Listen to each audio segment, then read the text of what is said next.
All right, you guys, let's make some Amish side dishes this week, and then I will show you what I pair them with.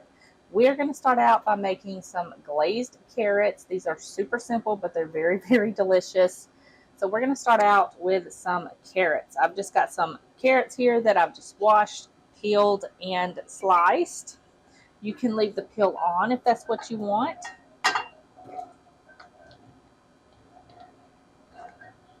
We're going to add these right in here. And I'm going to add a little bit of salt. The recipe doesn't call for salt, but I add salt in pretty much everything. So I'm going to add a little bit, probably about 1/4 teaspoon. And I've got some brown sugar here. And we're going to add this right in here.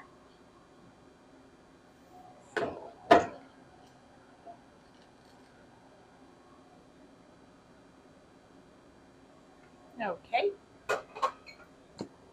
And I'm just going to kind of gently mix this together so those carrots are kind of mixed in with that brown sugar. It doesn't have to be completely mixed in because that brown sugar is going to melt down.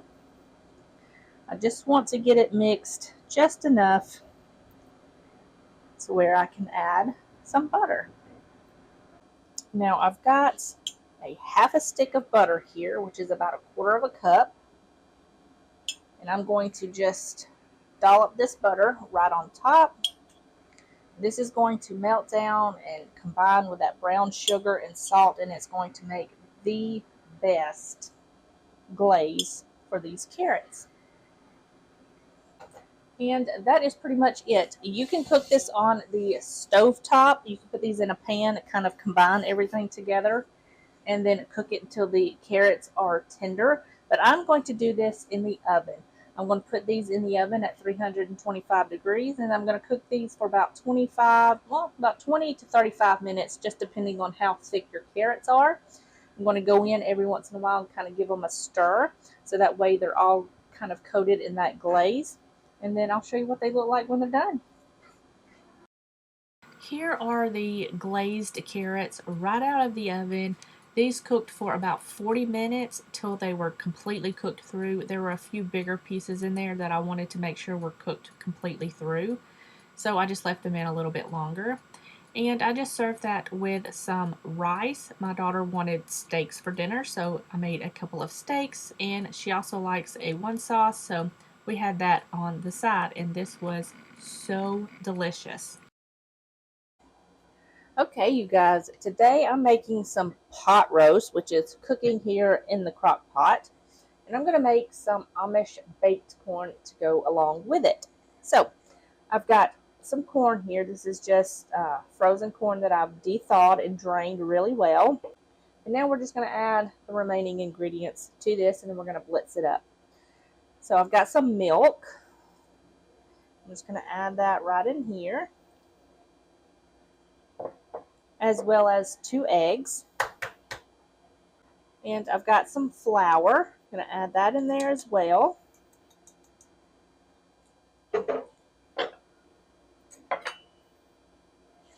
About 2 tablespoons of butter. Some sugar to sweeten it up slightly. Now I'm just going to put the lid on, and we're going to blitz this up. You don't have to blitz it up till it's like a smooth consistency. You can leave a few little chunks in there, which will be fine. That's what I'm going to do. So I'm just going to go ahead and do that. Alright, so I've got a little pan here that I've just got greased, and I've got my oven preheating to 350 degrees. And I'm just going to add this mixture into this pan. And I'm going to kind of spread it out a little bit. Now, you can do this in a 8x8 inch. It'll be a little bit thinner, but that's fine. So I'm going to go ahead and put this in the oven, and I'm going to cook this for about 35 to 45 minutes, just until the center is cooked through. So I'm just going to go ahead and pop this in the oven, and then I will show you what it looks like when it's done. Here is the baked corn right out of the oven. Smells absolutely delicious. This cooked just a tad bit longer, like 1 to 2 minutes longer than the recommended directions, but that's because of my oven. But here is my plate. I just served that with the pot roast and a cucumber and tomato salad, and this was so good. I think next time when I make this baked corn, I think I'm going to add some jalapeno peppers in there and some cheddar cheese. That would be so good. But anyways, this was out of this world delicious. All right, you guys, today I'm making some barbecue chicken, and I've already made some macaroni salad. I've made that macaroni salad before, so if I have it up on my blog, I will leave it linked down below in the description box for you guys. If not, I'll put it up. But to go along with the barbecue chicken, I'm going to be making some Amish barbecue green beans. They're so good. First, we're going to start out with making some bacon and onions. And I've got just a couple of pieces of bacon chopped up and a quarter of an onion finely diced. And I'm going to cook this until the onions are tender and the bacon is completely cooked and crisp. All right, so this bacon has cooked and it's nice and crisp. I've got some green beans here, and you can use any kind of green beans that you want. I've got frozen thawed, but you can do canned or fresh. If you're going to use fresh green beans, I suggest to blanch them for a few minutes first and then add them into a greased pan here. And I am going to add my bacon and onions to the top of my green beans. And I've got my heat cut off. I'm just going to spread these bacon pieces out just a little bit. And with my heat cut off, I'm going to add in some ketchup. I've got just a little bit of ketchup here, some Worcestershire sauce, and some brown sugar. And I'm just going to mix this up, and I'm going to let this simmer just for a couple of minutes, just to melt that brown sugar. I'm going to cut my heat back on. I'm going to cut it down to low so that way I don't burn the sauce. And I'm just going to let this simmer for about 2 minutes till it thickens up slightly. All right, so now I'm just going to cut my heat off, and I'm going to add this to the top of my green beans. Okay, and I'm just going to kind of mix this together, make sure everything is nice and coated. Amish food is so simple and hearty and filling. They don't get enough credit for their food, but it's so good. You can add some seasoning to this if you want. I'm just going to leave it as is. Maybe a little bit of salt and pepper later. But this looks delicious. I'm going to kind of spread this out evenly. I'm going to put some foil on the top of this, and I'm going to cook this for about 30 minutes at 350 degrees until it is nice and bubbly and cooked through and just delicious. Okie dokie, here are these green beans, and let me tell you, these smelled absolutely wonderful baking in the oven. They turned out so delicious. This was the first time trying it this way. I've had Amish barbecue green beans a different way before, but these I like so much better, so easy to make. But here is my plate.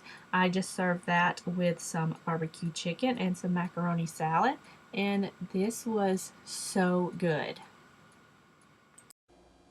All right, you guys, today I'm making Salisbury steak and gravy, and I was wanting a hash brown casserole. I love hash brown casserole, like when we go to like Cracker Barrel or somewhere like that. I love getting their hash brown casserole. So that's what we're going to be making today. It is an Amish recipe. It's very easy. And we're going to start out with making the hash brown casserole because it's going to take the longest to cook. And then while that's cooking, I'm going to not roast up, but make some broccoli and cheese to go with it because my daughter recommended that. And then we'll start on the Salisbury steak. So I've got some sour cream here. It's a little at room temperature just to help it mix a little bit better. And we're just going to add this into a big old bowl. And I've got some cream of chicken soup. I'm going to add that right in here. And I've got some butter that I've just melted and cooled. I'm going to add that right in here. I'm going to add a little bit of salt and pepper. I've got some onion here that I've got chopped up. We're going to add that in here. And some cheese. Now I'm going to save a little bit of this cheese to go on the top. So I'm going to add about half of this to this mixture. And now I'm just going to mix this together. Make sure all of this is combined before I add in my shredded potatoes. Alright, so I've got 1 bag of shredded hash browns. I'm just going to add this entire thing. Alright.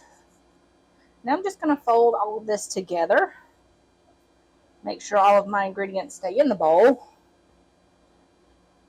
And once this gets all nice and combined, we will transfer this to a baking dish. Alright, so I've got my hash brown casserole mixture all mixed and well combined. I've got my baking dish here.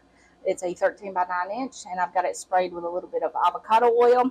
Now all I'm going to do is just add this mixture into the pan and kind of spread it out a little evenly. Alright, now that I've got that in there, I'm just going to top it with the remaining cheese on the top. And this is going to melt down and get delicious. Alright, so this is going to go in the oven at 375 degrees for about 35 to 45 minutes, just until everything is completely cooked through and the top is nice and golden brown and the cheese is melted. So I'll show you what it looks like when it gets done. Alright, you guys, here is the hash brown casserole right out of the oven. This smelled so good while it was cooking off in the oven. But you guys, I made way too much, but that's okay. It took us a couple of days to get through it, but we finally got through it all. It was so delicious, and I just served that with my Salisbury steak and some broccoli and cheese. It was such a good, hearty, filling meal. But that is going to wrap up this week's video. I hope you guys enjoyed it. If you did, give it a thumbs up.